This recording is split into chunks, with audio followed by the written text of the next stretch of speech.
Monster Hunter Wilds is far, far from over after you've reached the credits, which really just act to signify the transition between low rank to high rank.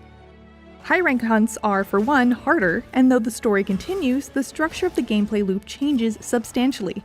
In this guide to Monster Hunter Wilds High Rank and Endgame, we'll cover what you should do between story quests and beyond, what you'll get for doing side missions, and why and how you should be doing things like hunting tempered monsters, crafting Artian weapons, and farming decorations, complete with tips you'll need to know to make the most of everything.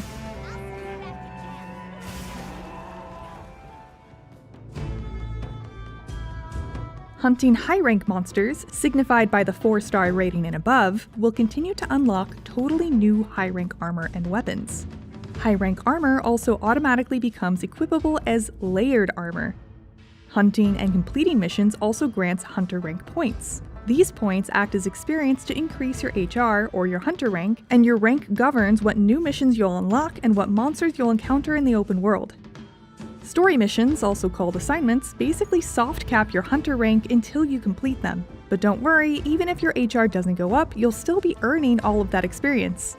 Once you beat the mission locking your rank, you'll get the flood of points that have been saved up, and your current objective will return to simply saying, investigate the regions and raise your HR until the new threshold is reached.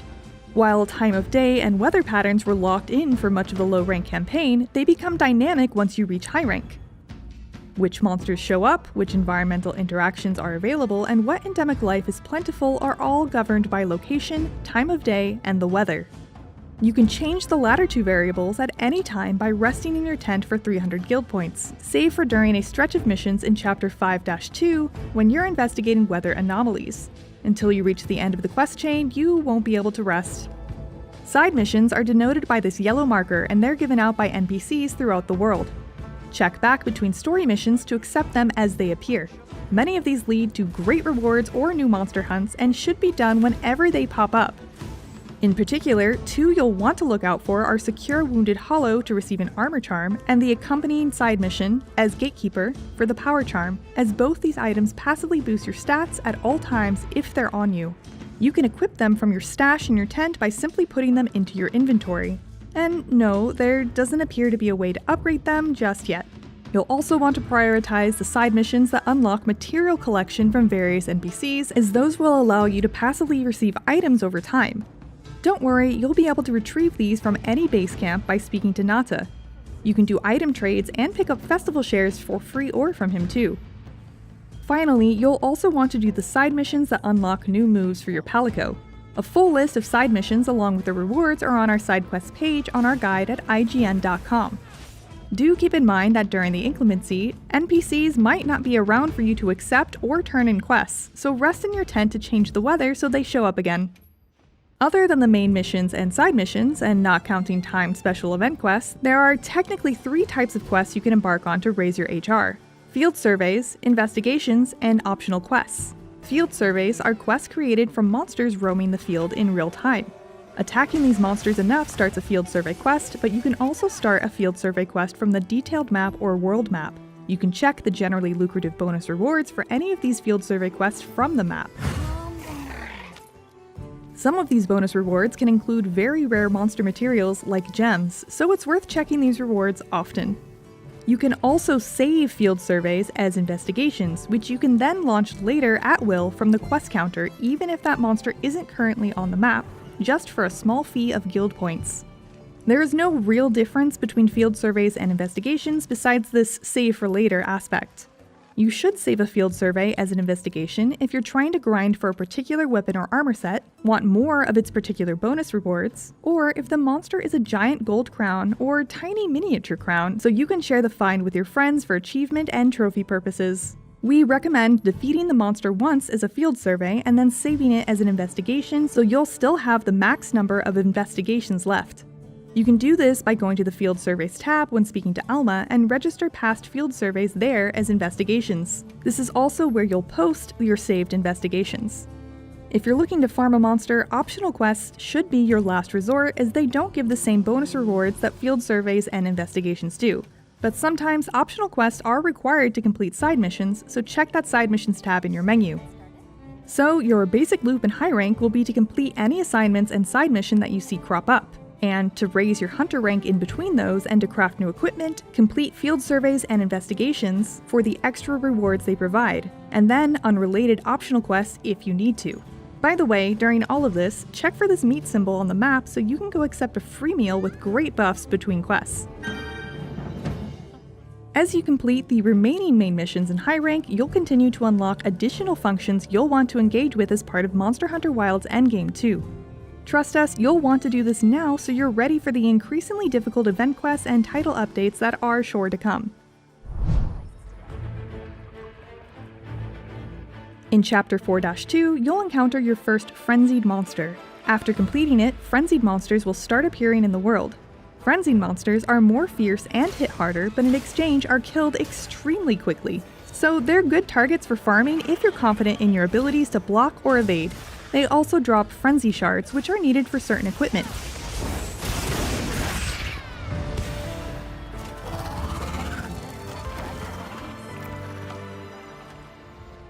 Do note that Gormagala, who shows up later, does not drop Frenzy Shards. It only drops Frenzy Crystals.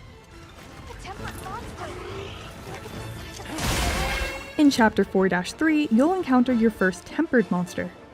These will be your main targets in the endgame for many reasons. First, Tempered Monster quest rewards are the only way to get Hunter Symbols 1, 2, and 3, which you'll need to make some of the best equipment in the game. We've got a whole video guide on Hunter Symbols, but know that you can only get Hunter Symbol 3 from 7 and 8-star Tempered Monster Field Survey quests or investigations, which won't show up until you've completed the last story mission, Chapter 6-1. Tempered Monsters are also what you'll need to hunt to craft Artian weapons, which can be the most powerful available in the game at the moment.